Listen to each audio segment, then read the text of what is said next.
افغان طالبان کے نئے فوجداری قوانین۔ افغانستان میں ریاستی جبر اور مظالم کی قانونی منظوری۔ یہ سنو FM 89.4 ہے۔ آپ سن رہے ہیں لاہور سے فرحت عباس شاہ کی رپورٹ۔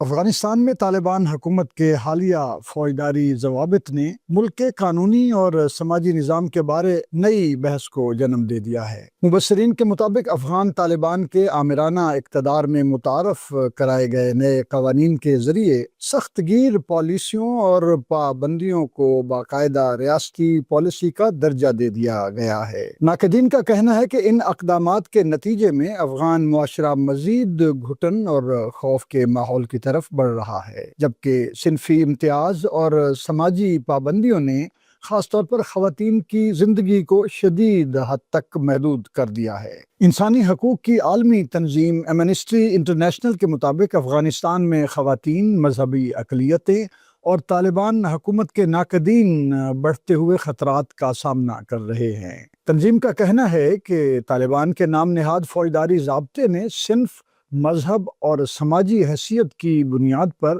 امتیاز اور سخت سزاؤں کو قانونی تحفظ فراہم کر دیا ہے۔ رپورٹ کے مطابق نئے قوانین کے تحت مذہبی اقلیتوں اور اختلاف رائے رکھنے والے افراد کے خلاف امتیازی اقدامات کو باقاعدہ قانونی جواز دیا گیا ہے۔ ایمنسٹی انٹرنیشنل نے مزید کہا ہے کہ طالبان حکومت کے ان قوانین میں قیادت پر تنقید کو بھی جرم قرار دیا گیا ہے، جس سے اظہار رائے کی آزادی شدید متاثر ہو سکتی ہے۔ تنظیم کے مطابق ان فوجداری ضوابط کے نتیجے میں خواتین کے خلاف امتیاز اور تشدد کو عملی طور پر قانونی شکل ملنے کا خدشہ بھی پیدا ہو گیا ہے، جس کے باعث خواتین کو معاشرتی اور عوامی زندگی سے مزید دور دھکیلنے کا راستہ ہموار ہو سکتا ہے۔